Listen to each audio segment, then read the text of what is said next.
This is the nursery of the Martians. A human was brought here, mistaken for one of their young, and promptly tossed into a basin to be scrubbed clean of all the grime on his body. Before Carter could even catch his breath, a handful of powder was thrown right in his face. It turned out to be a special talcum powder made by the Thark tribe. To top it off, they fed him a gulp of Barsum's sacred water, which miraculously broke down all language barriers. Finally, he could communicate with the Martians without any problems, and just like that, the Martian nursery had a very unusual new addition. Carter woke up in the middle of the night to find a pile of little hatchlings sprawled across his body. He gently shifted around, trying to break free from the chains so he could escape immediately. That's when he suddenly came face to face with an alien creature, and the sight sent chills down his spine. This was Woola, a fierce beast assigned to guard the young, essentially the nursery's security guard. Seeing that the creature meant no harm, Carter gathered all his strength and broke free from his shackles. The dog-like creature, however, just lazily curled up on the ground and continued snoozing. Carter decided to make a run for it. He leaped into the air, soaring upward with ease, but when he turned around, Woola had somehow teleported right in front of him. The beast shoved its big head against Carter, forcing him to go back where he came from. Panicked, Carter kicked off and tried to flee,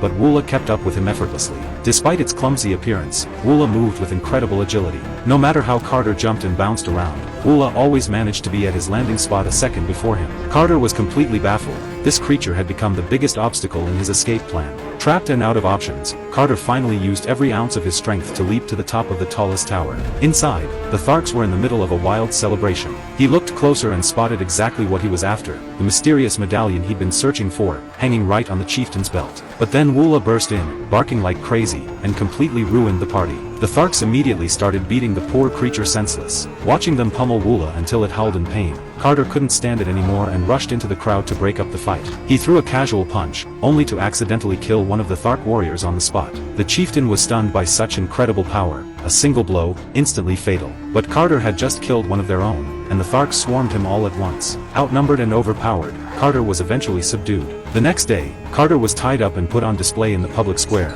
awaiting the savage tribe's brutal punishment. But as it turned out, he wasn't the one being punished, it was Sola, his caretaker. This was an ancient Thark tradition. Whenever a child caused trouble, the guardian responsible for them would take the punishment instead. Looking at the old scars covering Sola's body, Carter finally understood why she always seemed to be wounded. The chieftain warned Sola that if there was one more incident, tribal law demanded she pay with her life. Seeing how weak and battered Sola was, Carter felt a deep pang of guilt. The Tharks then dragged Carter out again, forcing him to repeat his aerial acrobatics from the day before. Suddenly, a sentinel shouted that enemies were approaching. The Tharks in the square scattered in all directions as the chieftain quickly pulled Carter to a safe hiding spot. In moments, a fleet of bizarre alien ships appeared on the horizon. Their technology was clearly far more advanced than anything the Tharks possessed. The chieftain explained to Carter that a fierce battle was raging in the skies, and all they needed to do was stay hidden and watch. The Tharks started placing bets on the outcome as they observed. As it turned out, this mysterious planet was home to more than just the Thark tribe. There existed another highly advanced civilization,